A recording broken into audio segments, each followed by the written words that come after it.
Hi ළමයි. ඔන්න මගේ පළවෙනි ව්ලොග් එක. ඉතින් ඔන්න අපි ටවුන් යන්නයි යන්නේ.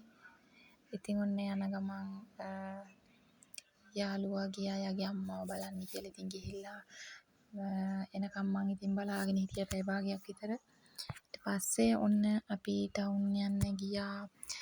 ටිකක් දවල් වෙලා ගියේ ළමයි. ඉතින් අව්ව සැරයි. ඉතින් අපි දෙන්න අව්වෙම ගියා. ඉතින් මොනා කරන්නද යන ගමන් කොමඩු තියනවා දැක්ක. ඉතින් අපි දෙන්න ගෙඩියක් කපලා ගත්තා. අරගෙන එතනම අව්ව ඉඳගෙන කෑවා. කාලා ඉතින් දවල් වෙලා කියලා ඉතින් දන්නවනේ දෙන්නත් එක්ක ඒත් ඉතින් කෑවා. අව්වෙම කෑවා. ඉතින් මේ ඔය කනවා පේනවනේ.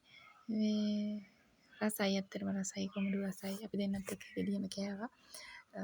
කෑල්ලක් ඉතුරු වුණා. ඊට පස්සේ අපි දෙන්නට යන්න පරක්කු වෙන නිසා යාළුවටත් බෑ කිව්වා. මම ඉතින් බයික් යන ගමන් කන්නේ කෑල්ලක් ගත්තා. ඊට පස්සේ යන ගමන් කකා ගියා.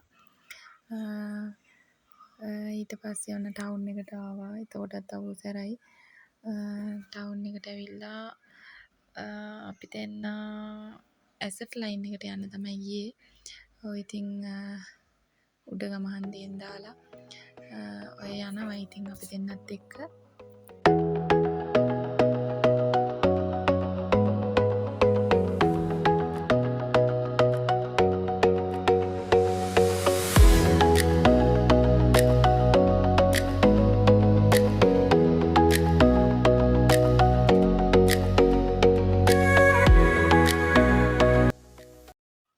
ඔන්න ඉතින් ඇසට් ලයින් එකට ආවා.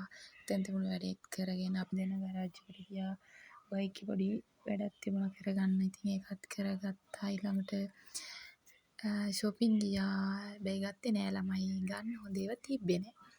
ඉතින් අපි දෙන්නත් එක්ක ඊට පස්සේ බඩගින්න හිටියේ දෙන්නම හොඳටම බඩගින්න. ඊට පස්සේ ඔන්න රයිස් එකක් කනවා කියලා මිලේනියම් එකට ගියා. ඊට පස්සේ අපි දෙන්නත් එක්ක කෑවා ළමයි. කාලා අපි දෙන්නත් එක්ක තව ෂොප් දෙකකට විතර ගියා. මට වීඩියෝස් කරගන්න බැරි වුණා. ඊට පස්සේ යාළුවා එහෙම හම්බන්තොට යනවා කියලා ගියා ළමයි. ඊට පස්සේ මම බස් එකේ නැගලා ගෙදර ආවා.